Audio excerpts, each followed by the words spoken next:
قریش کا کوئی بھی سدسیہ محمد کے پاس بھاگ کر جائے گا تو اسے واپس کرنا ہوگا، لیکن محمد کے ساتھیوں میں سے کوئی مکہ آئے گا تو اسے واپس نہیں کیا جائے گا۔ حضرت محمد نے سہیل کو آتا دیکھ کر کہا کہ یہ جو بھی شرطیں کہیں گے میں سب سویکار کروں گا، کیونکہ وہ اس کے فائدہ مند نتیجے ابھی سے دیکھ رہے تھے، باقی اور کوئی سمجھ نہیں پایا۔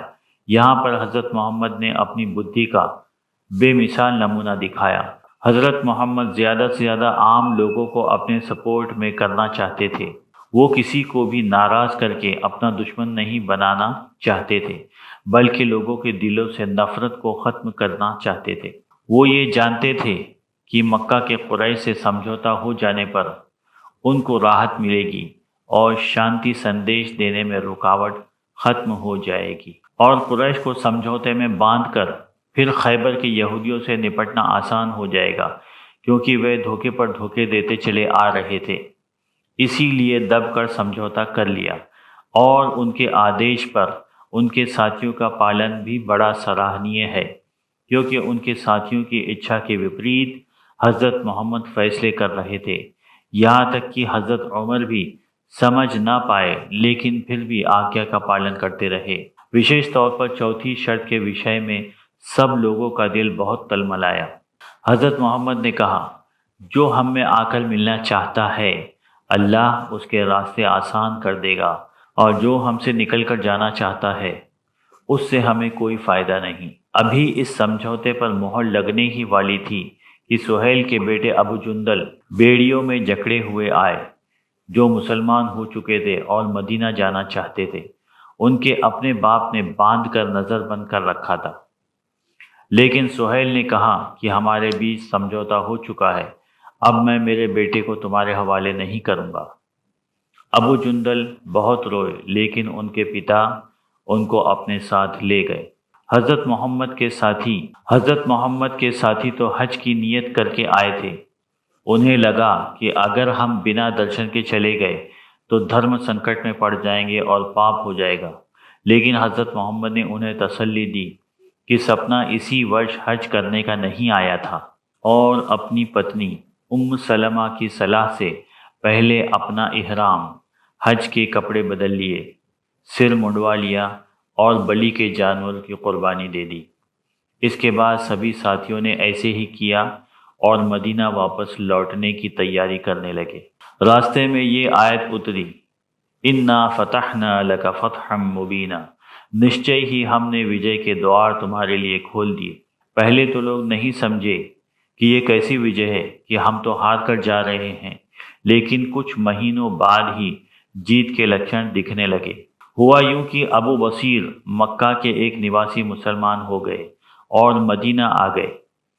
سمجھوتے کے انوسار ابو بصیر کو قریش کے حوالے کر دیا گیا۔ وہ قریش سے بھاگ کر مکہ اور مدینہ کے بیچ پہاڑوں میں چھپ گئے۔ اب جو بھی مسلمان ہوتا وہ بھاگ کر ابو بصیر سے جا ملتا۔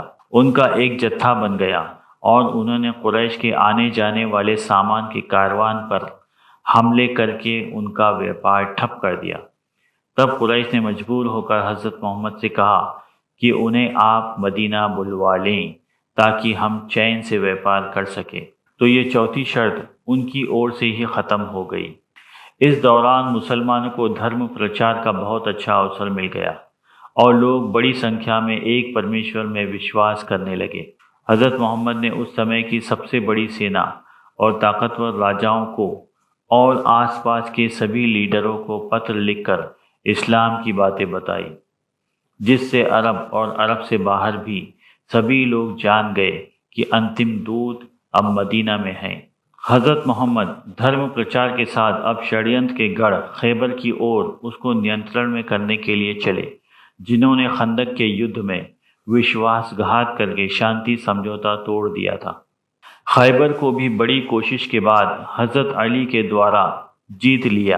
اسی دوران حضرت علی کے بھائی جعفر بن ابی طالب اور ان کے ساتھی جو مکہ والوں کے ظلم سے بچ کر ایتھوپیا چلے گئے تھے، وہ بھی قریب 15 برس بعد خیبر آ کر سب لوگوں سے مل گئے۔ پھر غطفان کے بنجارے بدو عرب پریشان کرنے لگے۔ وہ کبھی کسی کو مار کر اور کبھی جانور چرا کر بھاگ جاتے۔ اس کے بعد حضرت محمد نے ان کی اور اپنی سینک کارروائی شروع کی، جن پر قابو پانا مشکل تھا کیونکہ وہ ایک جگہ نہیں رہتے تھے، اس لیے انہیں ڈرا ڈرا کر دور دور کھدیڑ دیا گیا۔ اس پرکار 3 مضبوط گٹھ جوڑ کی طاقت ختم کر دی۔ پھر 1 ورش بعد صلح کے انوسار کعبہ کے درشن کرنے حضرت محمد نے 2000 لوگوں کو، جن میں پچھلے ورش کے لوگ جو شہید ہونے سے بچ گئے تھے، ساتھ لیا اور مکہ عمرہ یعنی تیرتھ یاترا کی۔ قریش اس بات سے تل ملا رہے تھے اور وہ کسی طرح مسلمانوں کو گھات لگا کر نقصان پہنچانا چاہتے تھے، لیکن سامنے نہیں آنا چاہتے تھے۔